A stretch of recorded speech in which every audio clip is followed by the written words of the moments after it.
Padre precioso, te damos gracias por este tiempo. Padre precioso, rogamos que tú seas hablando a nuestras vidas, a nuestros corazones. Ayúdanos, Señor, pues en estos momentos en que necesitamos tanto y más de ti. Rogamos que así lo hagas por amor de tu nombre. Gracias porque solo tú tienes palabras de vida eterna. Solo tú nos guías, Señor. Perdona nuestros pensamientos, palabras o acciones que no te han glorificado.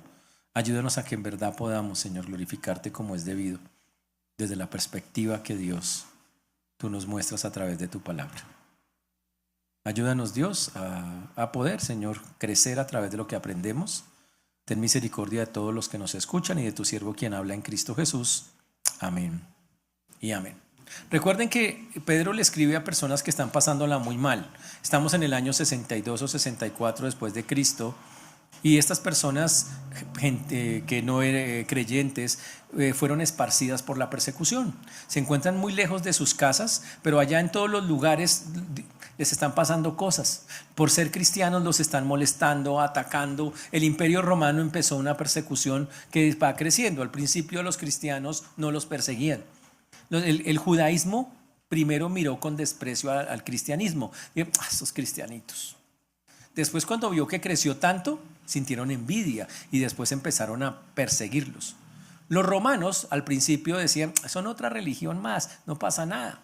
Pero después de ver lo grande que esa religión supuestamente era y de ver qué influencia tenía, Nerón se cargó contra los cristianos, el emperador. Y Nerón, él solito, incendió una parte de Roma. Y después de incendiar Roma, le echó la culpa a los cristianos y empezó a perseguirlos más fuerte. Ahí es cuando nosotros vemos en el primer siglo la persecución de cristianos. ¿A quiénes echaban a los leones? A los cristianos. ¿Usted alguna vez ha leído una historia donde echaron a los leones a un católico, a un mormón, a un testigo? Nunca. ¿Por qué? Porque no existían todavía. Existían los seguidores de Cristo, más llamados cristianos. Y aquí en esta epístola, en esta parte de la carta, Pedro hace poco nos ha dado unas exhortaciones sobre cómo vivir en el matrimonio, hombres y mujeres. Nos ha hablado del sufrimiento injusto, a Jesús como ejemplo del sufrimiento, y ahora en los primeros versículos nos habló de que teníamos que armarnos con la misma actitud de Cristo, prepararnos porque vamos a sufrir, que eso es algo que es normal y vamos a entender por qué. Y después, que mientras eso pasa, nos comportemos en la tierra, como lo vimos la vez pasada, de cierta manera. Y cuando llegamos al siguiente texto, lo que estaba pasando específicamente en las vidas de las personas que vivían en aquella época es que la presión estaba aumentando. Y cuando la presión aumenta, imagínese, su familia está lejos de usted, no se lo aguanta a usted porque usted es cristiano, el Imperio Romano lo acusa de todo, le calumnian injustamente. Muchas personas empezaron a ceder y empezaron a hacerse una pregunta muy fuerte, y esa pregunta muy fuerte fue, ¿por qué a mí? ¿Qué estaré pagando? Como dicen algunos a veces cuando están muy presionados, cuando a veces dicen, pero ¿por qué me tiene que pasar eso a mí? ¿Qué estaré haciendo mal? Y un montón de cosas, y aún diciendo que son creyentes, viven quejándose constantemente de la vida que tienen. Hoy vamos a hablar de ¿esa queja es válida delante de Dios o no? Y el texto comienza aclarando, vamos al versículo número 12. 12. Versículo número 12.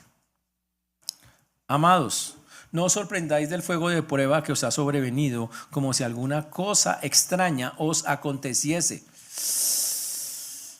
Pedro le habla a las personas de la época y también a nosotros, primero con amor. Dice, amados, muchachos, en una sociedad que los desprecia, ustedes son amados por Dios. Y Pedro obviamente los amaba a ellos. Y por eso comienza diciéndoles, amados, en el cuidado que él tenía con ellos. Y les dice, no se sorprendan, no os sorprendáis, no se extrañen lo que está pasando en este momento. Ahora, ¿qué estaba pasando en ese momento? Los romanos empezaron a acusar a los cristianos de cosas que no eran verdad. Por ejemplo, los acusaron de canibalismo. Decían, imagínense que los cristianos se toman la sangre de Cristo, se la beben, son caníbales, la sangre y el cuerpo de Cristo. Y empezaron a acusarlos de canibalismo. Fuera de eso los acusaban de que los romanos hacían ritos a sus dioses y los cristianos no querían participar. No entraban en sus prácticas y decían, terrible. Y aquí dice, ¿por qué se extrañan que las personas que no conocen a Dios o que de verdad no entienden quién es Dios se reboten o se comporten o los molesten? ¿Por qué se extrañan de eso? Y él lo dice de esa manera. Como dice acá, no os extrañéis, dice amados, no sorprendáis del fuego de prueba. Y esa palabra sí que es interesante. El fuego de prueba significa fuego de hoguera, incendio. Dice, ¿por qué se extrañan del incendio? Porque era como un incendio sobre sus vidas, muchos problemas y otro, se acababa uno y se prendía otro y otro y otro. Y era como estar en un bosque lleno, estar encerrado en medio de dificultades. Y llega y dice, ¿por qué? ¿Por qué ustedes se extrañan, se sorprenden de que eso venga? Ahora, cuando dice fuego de prueba, eso cambia todo el contexto. Interesantísimo que la palabra que utiliza ahí es la misma palabra que se usa para refinar los metales. ¿Usted sabe cómo se refina un metal? Al calor. Se pone el metal a calentar a temperaturas muy altas y el metal empieza a hervir. Y entonces los que le sobra al metal empieza a quedarse en la capa de arriba. Por el oro pasa eso. Esa capa de arriba se llama escoria. La escoria se quita para que el metal quede puro. El Señor dice, ¿por qué se extrañan de que ustedes estén en un proceso donde, ojo, están bajo fuego de prueba, donde Dios mismo, Dios, los está probando a ustedes, purificando a ustedes? ¿Por qué se extrañan de eso? ¿Fue que Jesús nunca les enseñó sobre eso? Las pruebas, señores, la Biblia lo dice en el mismo libro de Pedro, para que sometida a prueba vuestra fe sea hallada en alabanza, gloria y honra cuando sea manifestado Jesucristo. Y así como el oro se purifica así, nosotros nos purificamos a través de las pruebas. Las pruebas no son para dañarlo a usted. La Biblia dice acá, como si algo en el fuego de prueba que os ha sobrevenido, significa lo que está pasando en este instante de su vida. Dice, ¿por qué se extrañan que en este momento de su vida tal vez haya tantas cosas a su alrededor, tantas presiones? Muchachos, es normal cuando una persona está en Cristo que eso pase. Para ellos, Nerón odió a los cristianos y empezó a atacarlos solo porque eran creyentes. Y eso indica un propósito. Cuando dice fuego de prueba, Dios dice, ese fuego no es para molestarlos. Tengo un propósito con ese fuego, quitarles a todos ustedes lo que les sobra, lo que no me gusta de ustedes. Y no nos gusta. ¿Cuántos queremos estar en el fuego de prueba? Pues ninguno. No nos gusta estar metidos en cosas como que nos cueste, no nos gusta. Pero el Señor dice, no lo hago para mal. Dios permite las pruebas para refinar la fe, para que fortalezcamos nuestra confianza en Él y para que dejemos de estar confiando en el mundo y más bien confiemos solamente en Él. Y por eso dice acá, como si alguna cosa extraña os aconteciese. O sea, no digan, pero ¿por qué a mí? O sea, dice, no hagan eso. ¿Por qué responden de esa manera? Si responden de esa manera es que ustedes no han entendido que las pruebas de todo tipo que llegan a nuestras vidas, ¿quién tiene el control? Dios. ¿Quién las permite? Dios. Nunca Dios lo va a pasar a usted por algo que Él no tenga el control. Dice, pero Dios quiere lo mejor para mí. Él me ama. Pues obvio que quiere lo mejor. Pero parte de lo mejor para usted es quitarle lo que no le sirve a usted. Eso es parte de lo mejor. ¿O es que usted quiere morirse con las mismas mañas de hace 20 años? Cuando uno llega a los caminos de Dios, ¿qué hace Dios? Limpia. Pero resulta que nos limpia, pero después que avanza el tiempo nos damos cuenta que hay cositas que todavía nada que se nos limpian. Por ejemplo, los nombres han sido cambiados. ¿Sufre usted de ira después de llevar 15 años en el Señor? Sí, Señor. ¿Cómo así que lleva 15 años y usted no ha quitado la ira? Entonces, ¿qué ha hecho estos 15 años contra eso? ¿Y el enojo? ¿Y la amargura? ¿Y la maledicencia? ¿Y la malicia? Entonces, ¿qué ha hecho 15 años? Si la Biblia dice que nosotros entramos para cambiar y para ir quitando cosas poco a poco y lleva 15 años, ¿cuánto más tiene que pasar? como nos cuesta hacerlo, Dios dice, pues vamos a quemarle todo eso. Y empieza a mandar el fuego de prueba. El fuego de prueba son todas esas circunstancias o cosas que Dios coloca y que empiezan como que... y que yo tengo que responder de alguna manera. El problema es que el cristiano, en medio de la prueba, se pone a gritar. No puedo más. Señor, hasta aquí. Y Dios dice, ¿sabe qué no? Tome otra más. No puedo más. Vea que sí, vea. Y hay personas que entre más dicen, más les cae. ¿Por qué?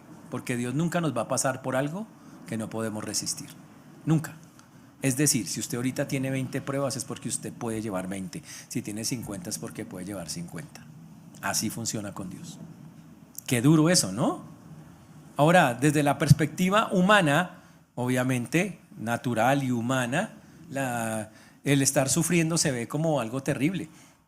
Pero Dios dice, los que quieran vivir piadosamente en Cristo Jesús padecerán persecución. Si usted realmente está metido con Dios, lo van a empezar a molestar. Por cualquier lado. Personas, circunstancias o cosas. Es normal que eso pase.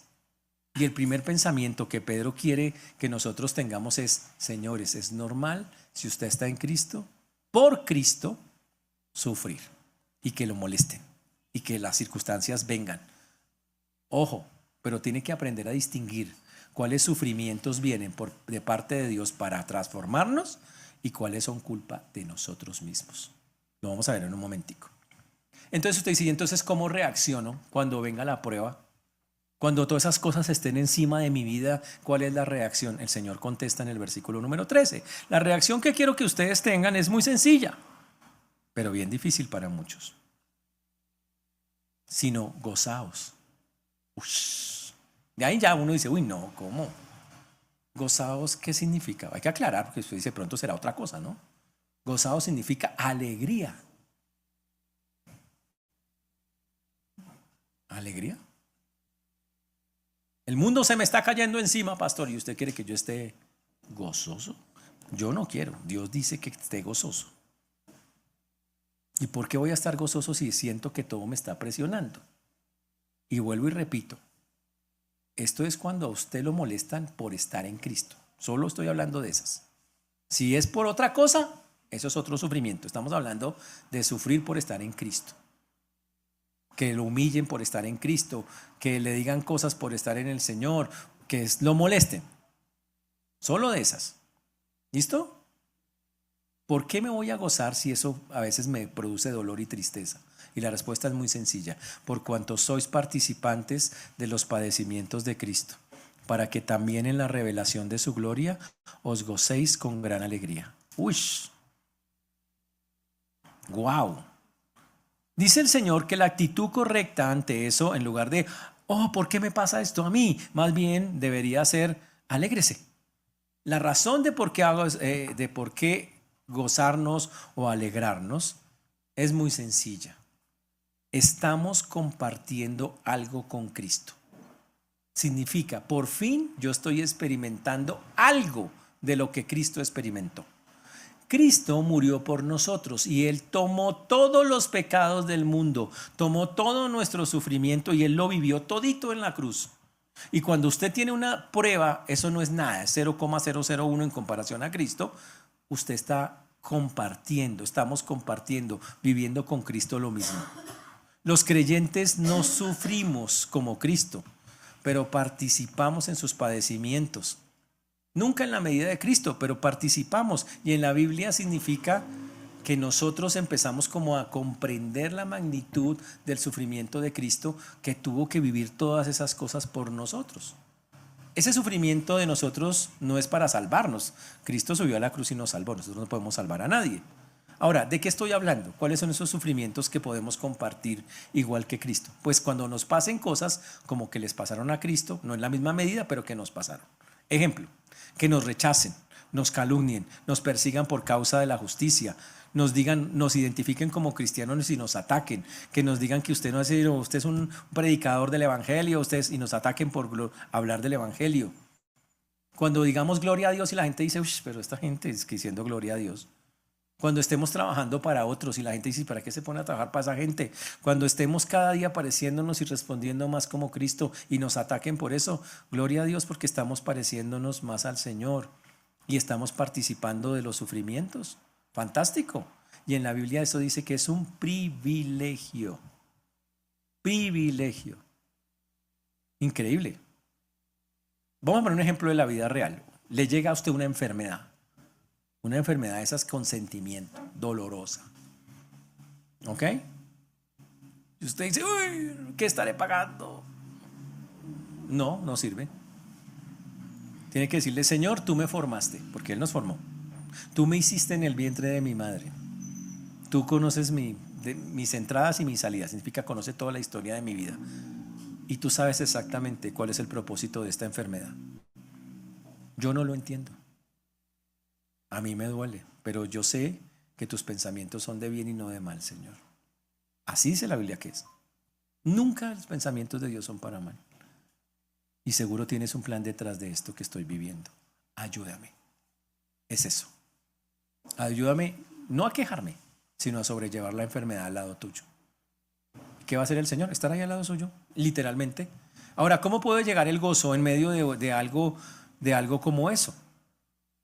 Porque uno dice, bueno, listo. ¿Cómo me voy a gozar en ese momento? Y la respuesta es por el resultado. ¿Cuál es el resultado? Que yo voy a aprender cosas con Dios.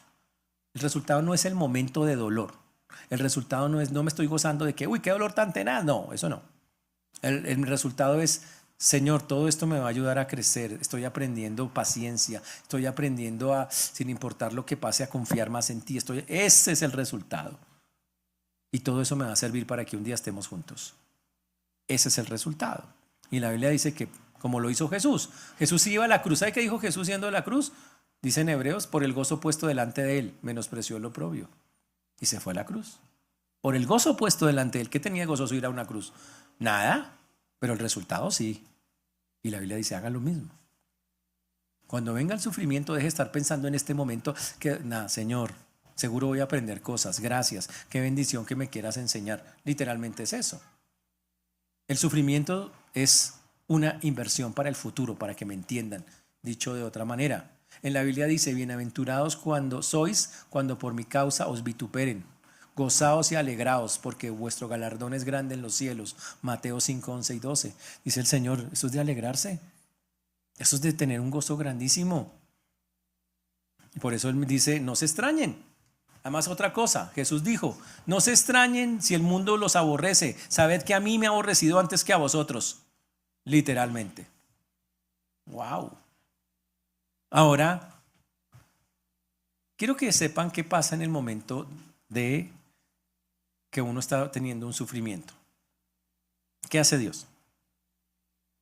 En el momento en que usted lo están molestando, atacando, ¿qué hace el Señor? Dice, si sois vituperados por el nombre de Cristo, sois bienaventurados. Dice, si le está pasando eso, lo que usted debe pensar es que es una bendición para su vida. El vituperio es una palabra que significa reproche público, deshonra, daño de su reputación. Imagínese eso. Dice que si alguien o muchos están haciendo eso, wow, si lo están vituperando, porque usted está en Cristo, esa es la condición, porque usted está en Cristo, siéntase bendecido. Señor, qué bendición. En la época en que está escrito el libro, lo que llamaríamos la dignidad humana era algo muy importante. La reputación de uno era lo máximo, era y que le atacaran su reputación era lo peor, el peor insulto y la más grave ofensa que alguien pudiera hacerle. Y él dice, y lo que está diciendo aquí Pedro, si lo llegan a hacer cuando usted está en Cristo, dígale, gracias Señor, porque la reacción de Dios es increíble en ese momento. En ese momento Dios dice que el Espíritu Santo que mora en nosotros, los creyentes, va a hacerse más vivo que nunca, va a reaccionar. Ojo, solo si usted responde bíblicamente, dice que va a reaccionar más fuerte, lo dice de esa manera, porque el glorioso Espíritu de Dios reposa sobre vosotros. Y wow, Y dice, yo debo sentirme bendecido porque el glorioso Espíritu de Dios significa, el Espíritu es glorioso porque pues, es la gloria de Dios misma o manifiesta su gloria. Está haciendo algo increíble y es que está ahí y ahora se manifiesta en ese momento. Usted dice, pero ¿cómo va a pasar eso en la vida real? Y le voy a decir cómo pasa en la vida real. Si viene una aflicción muy grande a nuestra vida y yo estoy en el Señor y de verdad lo estoy buscando y confío en Él, entonces el Espíritu Santo, que siempre está ahí en todo creyente, empieza a hacer ciertas cosas más fuertemente. La primera es que confirma que Él está ahí, o sea, nos da confirmación. Testifica de que somos creyentes, hace real su presencia. Entonces la primera cosa es que hay confirmación. La segunda es que en medio del dolor nos da fortaleza, fortalecimiento. Si usted se mete con Dios y dice, ¿de dónde saqué las fuerzas para aguantarme esto? Bueno, Dios se las dio en ese instante. La tercera cosa es que le trae consuelo. Consuelo. Y significa que el Espíritu lo consuela en medio de la tribulación. En medio de eso le dice, tranquilo, esto tiene salida, y el Señor mismo nos calma. También nos da sabiduría. Mucha sabiduría. La Biblia dice que es que está de falta de sabiduría, sobre todo en una prueba. Pídala a Dios, el cual dará abundantemente y sin reproche, y le será dada. Y el Señor nos la da ahí. Y por eso Pablo dice, siéntase bienaventurado, porque lo que hace que ataquen por ser cristiano a usted, es que si usted está metido con Dios, el Espíritu reacciona fortaleciéndolo, confirmándolo, animándolo, dándole sabiduría y por último dándole gozo, que significa, le da una paz, una tranquilidad en medio de una circunstancia bastante difícil. Así funciona con Dios. ¿Está claro el punto? Eso es lo que hace el Señor. Por eso cuando estamos sufriendo no es para estarse terrible todo lo que me pasa, ya madure, crezca, ya sobra, o sea, ¿cuánto tiempo? Más bien dígale, Señor, gracias, me duele, porque usted literalmente, ¿puedo llorar? Pues claro, puede llorar, llore. Porque le duele, pero hágame el favor y aprende la lección. Señor, tú estás conmigo, necesito que me fortalezca. Y Él lo hace, es la parte más increíble. En la Biblia, cuando las personas estaban experimentando momentos así, por ejemplo Esteban en Hechos 7, que lo estaban matando, Esteban oraba al Señor, lo estaban matando, apedreando, ¿y qué decía Esteban? Esteban dijo, vi los cielos abiertos, ya Jesús sentado a la diestra de Dios. Esteban, Señor, tú estás aquí conmigo, tú estás acompañándome, tú estás espectacular. Esa es la confianza que el Señor quiere que nosotros desarrollemos. Pero lo interesante del texto es que mientras nosotros estamos glorificando a Dios, porque ese es el punto, ciertamente de parte de ellos es blasfemado, dice el texto. Ush. En cambio, la reacción de ellos es atacar, blasfemar contra Dios. Porque cuando una persona se pone a atacar a una persona que está en Cristo seria, lo que está haciendo es blasfemando contra Dios mismo. ¡Wow! Dice, por ellos es blasfemado, pero por nosotros es glorificado, dice ahí. ¡Wow! Interesantísimo eso. Por vosotros es glorificado, por ellos es blasfemado. Terrible. Las personas que están persiguiendo cristianos están blasfemando contra el Espíritu Santo de Dios. En contraste, los creyentes glorificamos al Señor en esos momentos. Espectacular. Pero aquí es cuando Pedro dice, pero usted de pronto puede pensar que cualquier sufrimiento viene de Dios. No, no todos. Entonces él va a aclarar cuándo los sufrimientos, cuándo usted sufre de verdad por el Señor y cuándo no es por el Señor. Eso es como en la Biblia. Si en la Biblia hay lágrimas de cocodrilo, gente que, pero no sirve para nada. Aire, ya hay lágrimas de arrepentimiento genuino. Y ahora Pedro nos va a hacer la diferencia. Sufrimiento genuino mientras sufrimiento falso. ¿Cómo lo va a distinguir? Aquí está. Nos da unas pautas. Así que ninguno de vosotros padezca como homicida, o ladrón, o malhechor, o por entrometerse en lo ajeno. Ush. Y entonces él llega y dice, para hacer la distinción, él pone 4 categorías de comportamientos inaceptables. Si usted sufre por cualquiera de estos 4 comportamientos, no es ese sufrimiento el que está hablando acá. No es un sufrimiento por el Señor. Ese sufrimiento consecuencia de su pecado, de hacer estas cosas que no agradan a Dios. ¿Cuáles son esas 4 cosas que Él coloca? Ninguno padezca siendo homicida. Obviamente, Dios dice que no hay que matar.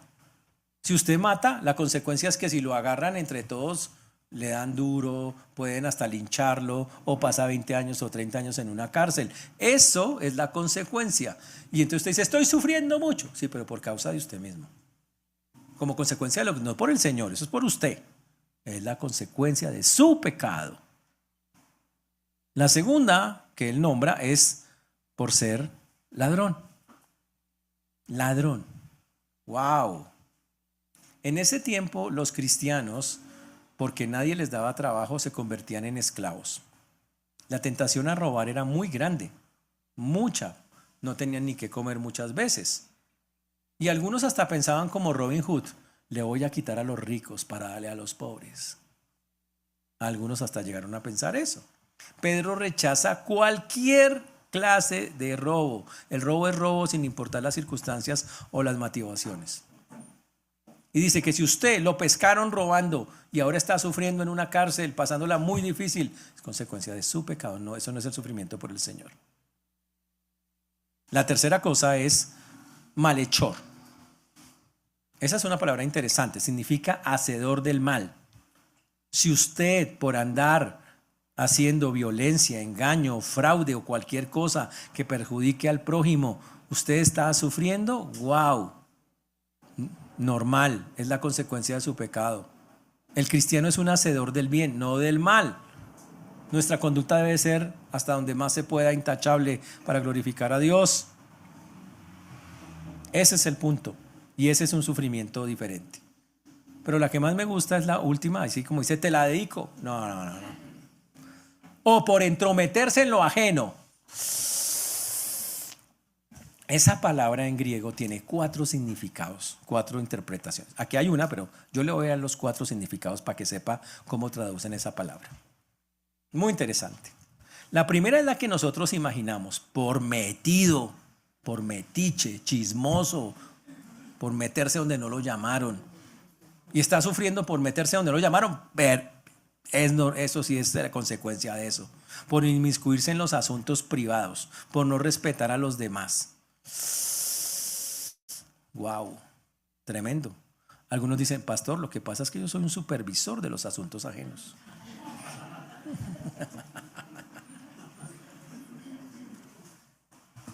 Guárdese su supervisión. Entonces, la primera es por metiche. La segunda, esta palabra también se puede traducir como agitador social o revolucionario. Alguien que interfiere con el orden establecido. Y se usaba en esa época, para los subversivos de la época. Para ese caso, para los celotes, que eran el grupo subversivo que había en ese tiempo.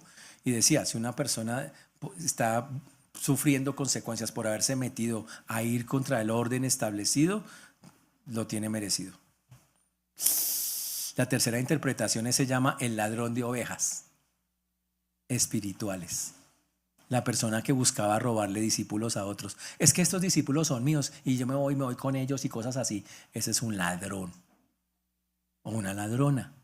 Y esa persona también, dice acá, se está entrometiendo en lo que no es y sufrirá las consecuencias de eso. Y la cuarta es quien roba, que también es casi parecido al anterior, que codicia los bienes ajenos. Que una persona con mucha codicia y que quiere más y más a pesar de que ya tiene.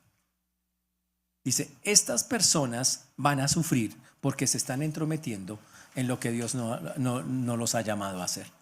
En este texto específicamente es la primera, por andar chismeando, metiéndose donde no debemos estar, e involucrarnos en asuntos que no nos incumben, juzgando y controlando la vida de otros. Eso no se hace. Y por eso Pedro hace la distinción. Los que sufren de esto, eso es consecuencia de su propio pecado. Pero si es porque estoy en Cristo haciendo las cosas en el Señor, a sufrir. Eso va a pasar también, pero es porque estoy en Cristo y Cristo es atacado. Para darles un ejemplo de eso, voy a decir el mismo de la vez pasada para que me entiendan cómo funciona con Cristo. Si una persona ha pasado, yo las escucho y vienen y dicen, estuve en el alcoholismo muchos años y ya me cambié. Y la familia dice, uy, qué chévere que te hayas cambiado ahora, que ahora estás bien, qué bueno. Pero usted dice, me metí a una iglesia cristiana que... Y de una vez dicen, uy, ¿en serio? O sea que lo perdimos, o sea que no sé qué. Y empiezan a, cuando nombro a Cristo todo cambia. Las personas se rebotan cuando nombramos al Señor. Increíble. A ese grado ha llegado el asunto. Y aquí lo que está diciendo nuestro amigo Pedro es, hermanos, si nosotros empezamos a ser atacados por sufrir en Cristo, ese sufrimiento es válido. Sáquele provecho, gócese en él. Eso es lo que está diciendo. Pero si es por estar pecando, acepte, asuma, arrepiéntase y cambie. Ahí no hay nada que hacer. Ese es otro sufrimiento. ¿Ok? Ese es el punto que nosotros debemos eso. Por eso nosotros debemos examinar cuidadosamente por qué estamos sufriendo hoy. Y si el resultado es por nuestra propia necedad, arrepiéntase. Ahora, si es por Cristo, Señor, gracias, gloríese en el Señor. Esa es la diferencia entre el uno y el otro. Pedro continúa con el tema en el 16 y dice así. Pero si alguno padece como cristiano, no se avergüence, sino glorifique a Dios por ello. Si alguno padece como cristiano, wow, interesante. La palabra cristiano solo está 3 veces en la Biblia, interesante, ¿no? La Biblia es para seguir a Cristo, pero solo aparece 3 veces. El uso de la palabra al principio solo era un nombre despectivo, significa Cristos pequeños. Ahí van esos cristianitos, diríamos hoy nosotros. Pero después, cuando los cristianos empezaron a coger fuerza, la palabra cristiano adquirió otra connotación. La gente dijo, uy, son seguidores serios de Cristo, son esa gente firme con Dios. Hoy en día los llamamos hermanos, discípulos, santos, los del camino, los creyentes, literalmente, partidarios de Cristo. ¡Wow! Y lo que está diciendo el Señor es que no se avergüence de ser llamado cristiano. Si por llamar, hay gente que dice, pastor, me dijeron ustedes que cristiano y me atacaron, ya, y están todos deprimidos por eso. Ya maduren. Eso no tiene nada que ver. Qué bendición que les digan cristianos. Lo que está diciendo aquí el texto es, si usted padece como cristiano, dice, no se avergüence. No me avergüenzo del evangelio porque es poder de Dios para salvación. Yo no me avergüenzo del Señor. Además tenemos una mala noticia. El Señor dijo, si usted me niega delante de los hombres, o sea, si usted se avergüenza de mí, ¿qué va a hacer el Señor? Yo lo voy a negar delante de mi Padre. Casi nada. Eso es bravo. Y por eso el creyente no puede avergonzarse de su Señor. Lo fácil a veces es que en el mundo cuando lo presionan a uno, o cuando sobre todo en el mundo antiguo y el de hoy, la gente suelta y diga, bueno, voy a ceder, voy a hacer lo que ellos quieren, voy a dejar. Y les estaba pasando a ellos, que querían que cedieran hacia las prácticas que ellos hacia las prácticas paganas que los romanos estaban haciendo. Ahora, imagínense que el que está escribiendo esta carta es Pedro. ¿Pedro había negado al Señor? ¡Ja! Imagínense quién nos está diciendo que no lo neguemos. Porque ya aprendió la lección y le dolió. Él ya aprendió. Ya han pasado 30 años, pero él recuerda, dice, yo lo negué 3 veces. Y qué dolor cuando el Señor me miró a los ojos y yo no tuve cara para darle. Qué impresión. Y él, como ya vivió eso, dice, no lo hagan ustedes, no cometan el mismo error. ¡Wow! No lo vuelvan a hacer. Glorifiquen a Dios, glorifiquen al Señor. ¿Cómo vamos a glorificar a Dios en lugar de avergonzarnos, de tener vergüenza? Bueno, perseverando fielmente en Él. La primera cosa es perseverando, siendo fieles con Él. Una perseverancia fiel. Ahí es la primera. La segunda, amando a los enemigos. Cosas todas que el Señor ha enseñado una y otra vez acá. Amando a los enemigos. La tercera, confesar valientemente, que no nos dé pena. Sí, soy creyente. La cuarta, confiando inquebrantablemente en Él. Que usted diga, no, Señor, Él va a hacer, yo confío en Él, llueva, truene o relampaguee, creo firmemente en Él. ¿Ha pasado eso en su vida?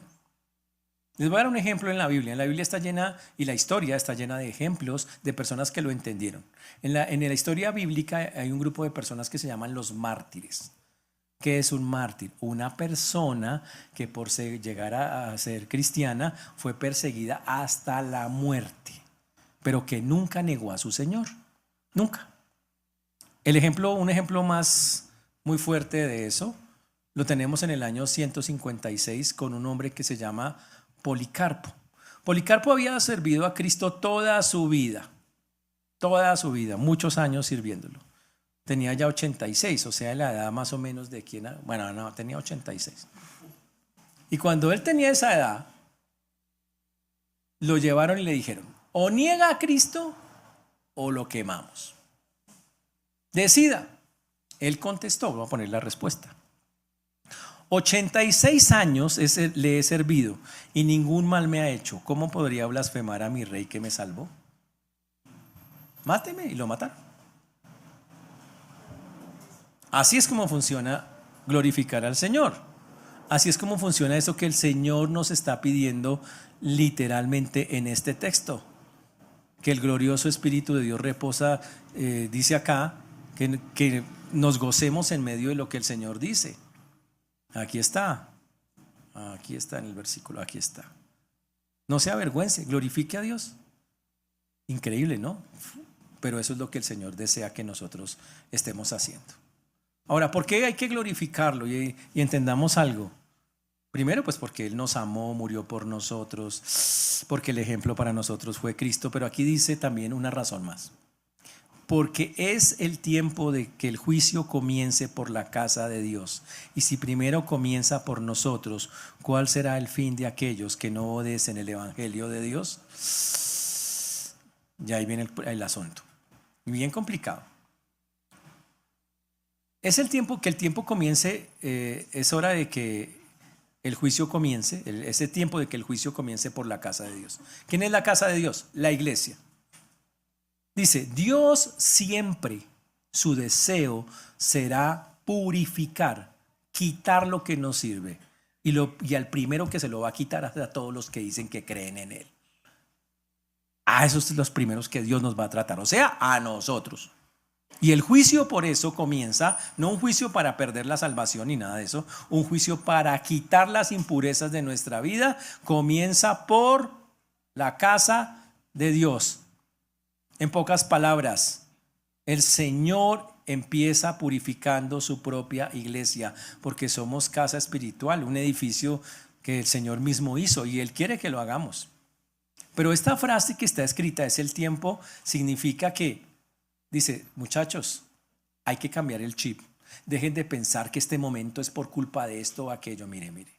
Todo lo que está pasando hace parte del plan soberano y perfecto de Dios. El plan de Dios es tan claro ya que escribió el Apocalipsis para contarnos cómo va al final de la película. O sea, lo voy a decir claramente, a usted no le están pasando cosas porque sí. Usted no puede decir, uy, yo tan de malas, ¿para qué me fui para allá? No. Están pasando porque porque es cristiano. Dios tiene un plan. Y parte de su plan a veces es que pasemos esas ciertas cosas para crecer y quitar de nuestra vida lo que no sirve. Y para, ojo, que seamos útiles en el futuro. ¿Quieren el ejemplo perfecto? Un muchachito llamado José. ¿Se acuerdan del muchacho? Los hermanos lo odiaban porque era el niño consentido de la casa. El papá le hacía una túnica de colores, le hizo una túnica de colores a él. Los hermanos le sentían envidia, lo llevaron al campo y dijeron, este chino hay que matarlo. Uno de ellos dijo que no y finalmente lo vendieron de esclavo. Y ustedes que son buenos en historia, ¿cuántos años duró José por allá viviendo pruebas de fuego? Ni idea, ustedes como graves, ¿no? Ustedes sí resulta que la historia bíblica, poco se nota mucho. 13 años. 13 años viviendo pruebas. No salía de una y se metía en otra. Lo venden de esclavo. Él nunca había limpiado ni los platos en la casa, era el consentido de la casa, ahora era el esclavo allá de una casa. Y después lo acusan de acoso sexual, lo meten a la cárcel unos cuantos años. Le interpreta un sueño a uno de los presos y el preso se olvida y lo deja botado otros años. Eso es prueba tras prueba. Pero cuando la prueba llegó después de muchos años hacia eso, ¿cuál fue la respuesta de nuestro amigo José en medio de todo eso? Dijo que todo había sido porque Dios es malo, Dios es terrible, Sí, fue por eso, esa fue la respuesta de él. ¿Cuál fue la respuesta de José? Cuando se encontró con sus hermanos, les dijo que no temieran, que todo esto lo había hecho Dios para prepararlos, para cuidarlos, para preservarlos. Entonces lo que le está pasando a usted en su vida no es para maldad, muchachos. Ojo, lo que le está pasando en el Señor no es para maldad. Es porque Dios tiene un plan más grande que tal vez usted no entienda en este momento. Pero va a ser fantástico después. Eso es algo increíble lo que hace el Señor con esas cosas. Por eso el Señor está diciendo, si esto pasa con los creyentes, si Dios coge a los creyentes y los pasa por un fuego de prueba, no para quemarlos ni acabarlos, sino para que se fortalezcan, Él pregunta, ¿cuál será el fin de aquellos que no son creyentes, que no obedecen el Evangelio? ¿Qué va a pasar con ellos si ellos sí que no tienen nada con Dios? Si a los que están con Dios les pasa esto, dígame a los que están sin Dios, ¿qué les va a pasar?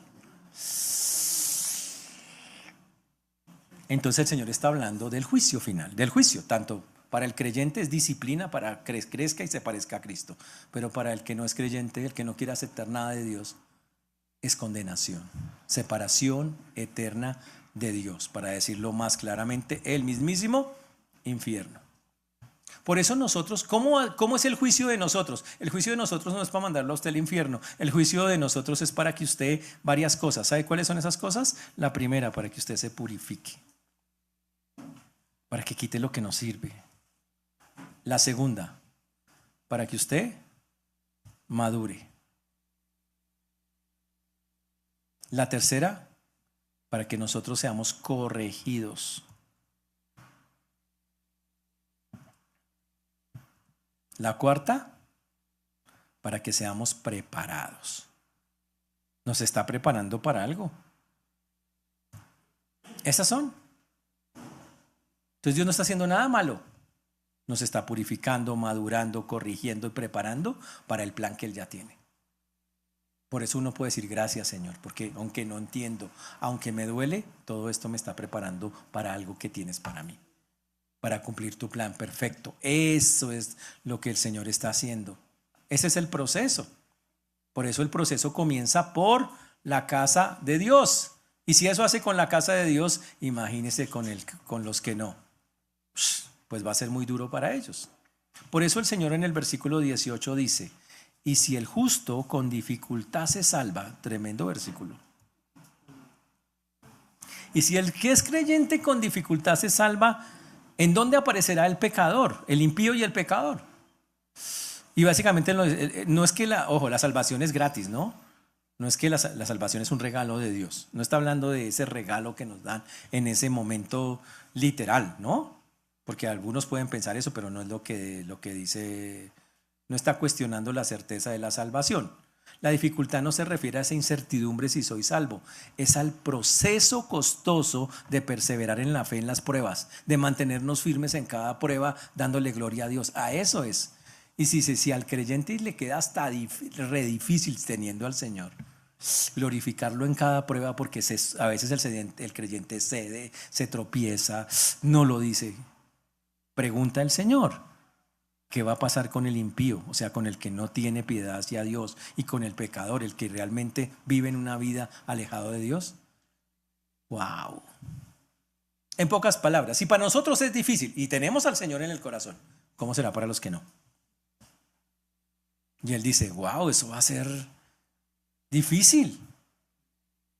Ahora, ¿en qué momento, cómo se ve en la vida real, cómo es la dificultad de nosotros? Pues tenemos la oposición del mundo, tenemos el rechazo familiar, tenemos la pérdida social, tenemos pérdidas económicas, luchamos contra la carne, nos echamos contra las dudas, tenemos dificultades diarias, tenemos oposición satánica a veces por otro lado, ataques espirituales, por todo eso.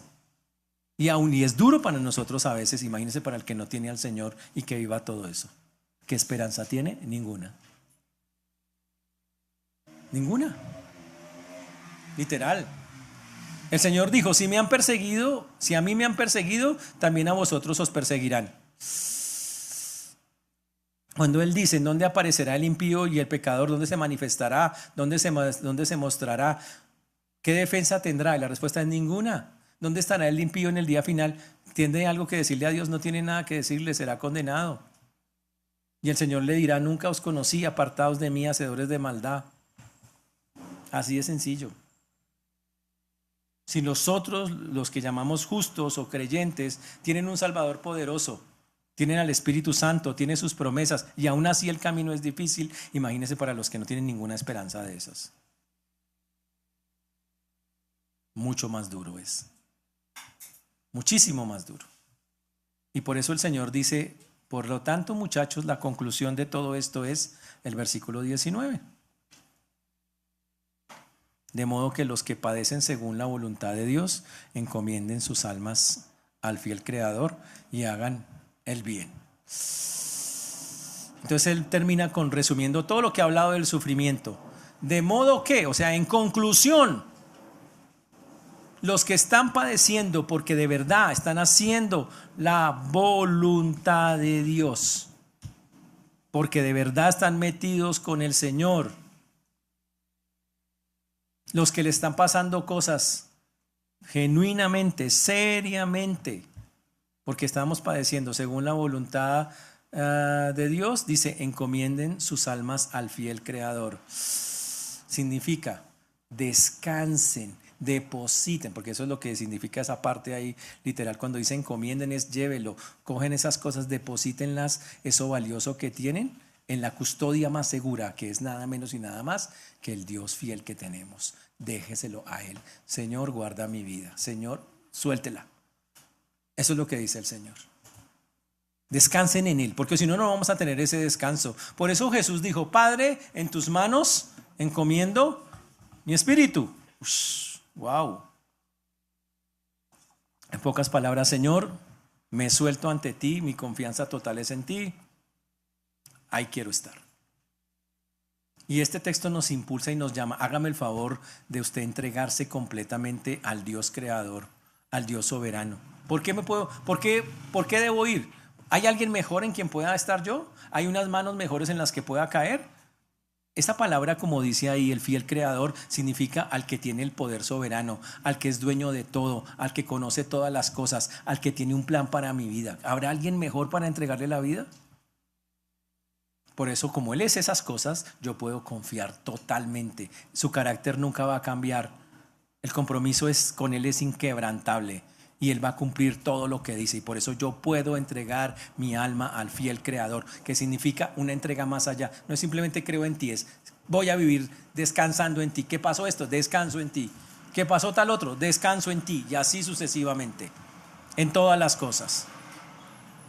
Eso es lo que desea el Señor. Ahora, con todo lo que hemos dicho, ¿cómo aplico todo esto? Ya hemos visto aplicaciones a la vida práctica de cada una de estas cosas. Este texto es muy rico porque nos habló del Espíritu Santo, nos habló de los eventos futuros. Como ustedes pueden darse cuenta, las personas de esa época, y tenemos que hacer lo mismo, tenían la mente no en este momento, sino en lo que venía. Siempre cuando uno quiere trabajar con el sufrimiento, dejen de pensar en el instante. Piensen, Señor, esto tiene un plan. Allá adelante está, más allá, tú lo has prometido. Y eso es lo que traía descanso a las personas en su momento, de muchas formas y de muchas maneras. Entonces vamos a hacer aplicaciones puntuales a Cristo. Señores, tenemos que aprender a pensar del sufrimiento como piensa Dios. Deje de pensar que la vida cristiana es prosperidad. Me voy a meter con el Señor, casa, carro y beca. Eso no va a pasar. Tampoco es que usted se la pase en el hospital y que tampoco es eso. Pero lo voy a decir claramente. Dios le va a mandar tanto sufrimiento como usted necesite. ¿Ok? Él mira caras. Tremendo. Él dice, el arcángel Miguel o Gaby, cualquiera de los dos, Gaby o Miguel. Sí, son arcángeles, están allá arriba. Señor, ¿cuánto sufrimiento hay para el que no tiene casi pelo en la cabeza? Él dice, mándele una volquetada, eso de una. Y para la esposa, no, ella mándele una carretillada, ella con un poquito entiende. Y entendamos eso, Dios sí conoce nuestros corazones. Y Él sabe la medida que necesitamos cada uno de nosotros. Usted puede creer, yo entiendo con poquito. Carreta, usted se queja y mientras se queje no ha entendido nada. Pero cuando entienda, el asunto cambia. Entonces en la práctica, señores, aprendamos que aquí en nuestra mente, que el sufrimiento es parte de la vida, que no me debo sorprender cuando me empiecen a rechazar, a molestar y nada, gracias Señor. Vayamos al otro nivel. ¿Quiere un nivel más grande de madurez en eso? Gozarse cuando esté pasando. Señor, gracias porque he entendido en este momento más que nunca que estás aquí. Siento tu compañía, siento que me estás animando, siento que gracias Señor, solo puedo decir gracias. Me gozo en que estás conmigo en este momento tan difícil de mi vida. Y me gozo porque sé que esto es apenas una cosa temporal. Porque mi mente está en encontrarme contigo en el futuro. Gracias, Padre. Eso es lo que yo tengo que pensar. Así es como lo tengo que mirar, literal. La otra cosa es que tengo que aprender a distinguir entre el sufrimiento legítimo y el que es la consecuencia de mis malos comportamientos. Y decir claramente, no, Señor, esto es por ti. Y cuando yo sea por mi mal comportamiento, ¿sabe cuál debe ser mi actitud? Señor, yo lo merezco, lo asumo, perdóname. Perdóname, ayúdame, necesito cambiar en esto. La otra cosa que es tremenda y que podemos hacer todo el tiempo es glorifique a Dios en todo lugar, no se avergüence de Él. Hable claramente, soy un creyente en cualquier lugar donde esté, así se burlen, lo molesten, hágalo. ¿En su trabajo saben que usted es creyente? ¿En su familia saben que usted es creyente? ¿O usted es de los cristianos de la secreta? O sea, nadie tiene que saberlo, pastor. No, pues no, fantástico. James Bond es un bobo al lado de ustedes. Lo más increíble, y para mí es lo más increíble, la presencia del Espíritu Santo ahí. O sea, eso es saber que nunca está solo. Nunca. Jamás nos ha abandonado, ni por un instante. El Señor está ahí con nosotros y ha prometido estar con nosotros hasta el fin del tiempo. Y por eso, hermanos, la invitación en esta mañana es: coja su alma. Señor, yo sé que tú estás aquí conmigo, pero quiero consagrarme, la encomiendo a ti para que me ayudes a cuidarla. El alma simplifica toda la vida de nosotros. Ayúdame, Señor, para que yo aprenda a responder, que continúe haciendo el bien en medio de cada sufrimiento, Señor. Ayúdame a que así sea. Esto es lo que debería ser mi oración. Por eso, señores, abandone todo pensamiento que sea distinto a esto. Entonces, señores, si yo les preguntara a ustedes, ¿el sufrimiento es normal en la vida cristiana? ¿Cuál es la respuesta? Yes. Bienvenido sea. Si el sufrimiento golpea a su puerta, sigue. Te estaba esperando. Te estabas demorando. Pasaron 2 meses y no me pasaba nada. Me estaba asustando. Me asusté. No has llegado. ¿Por qué? Porque todos los que quieren vivir piadosamente padecerán persecución. La pregunta no es ¿por qué estoy sufriendo? Sino ¿para qué, Señor? ¿Qué es lo que tú deseas con eso? ¿Es por mi infidelidad a ti o es por mi necedad? Tenerla clara para que sea puntual. No pierda el evento futuro, hermanos. Realmente lo importante en el sufrimiento es no pierda que es lo más importante no es este instante, sino el resultado final. Una persona que va a llegar al Señor en la que Dios ya ha trabajado y quitado muchas cosas y que puede estar con Él por la misericordia de Él. Wow.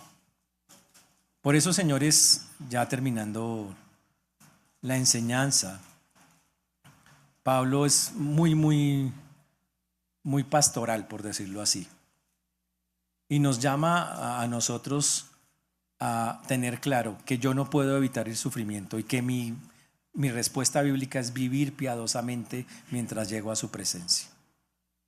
¿Sufriré bien o sufriré de una manera que glorifique a Dios? ¿Sufriré con gozo, sabiendo que es el futuro lo que vale y no el presente? Se llama gozo escatológico, gozo de saber lo que viene y no lo que vivo en este momento. Así tengo que vivir, pensando ya en lo que sigue. ¿Sufriré confiando en el fiel Creador? Que sea así. ¿O sufriré en obediencia fiel pase lo que pase? Ojalá sea así. Por eso separe tiempo esta semana.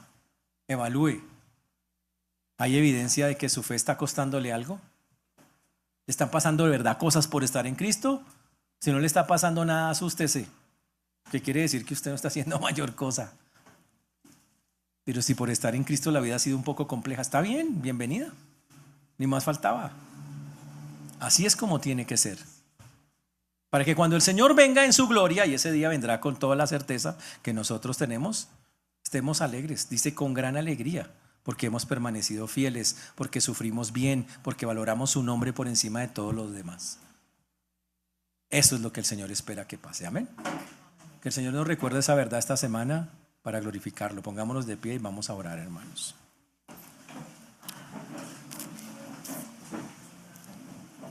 Señor Dios, te damos gracias porque tú eres bueno, Señor, porque para siempre es tu misericordia.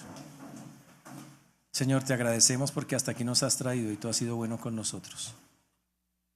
Señor, rogamos que tú y nadie más que tú, Señor, seas quien obre y quien haga. Rogamos, Señor, que tú nos guíes, Señor, en cada cosa, Padre precioso y maravilloso. Señor, te damos gracias por el sufrimiento, aunque nos duele. Entendemos que es parte de tu plan, que realmente no hay manera de moverlo, Señor, que eres tú, Señor, realmente quien tiene el control de cada circunstancia. Ayúdanos a madurar en eso, no a juzgar, criticar esos momentos duros o difíciles, sino a saber que en ese momento es cuando más vamos a experimentar tu glorioso Espíritu moviéndose en nosotros. Gracias por tu presencia, pero ayúdanos, Señor, a aprender la lección, no a renegar de esos momentos, sino poder sacar lo mejor de esos instantes sabiendo que tú tienes un plan detrás de eso.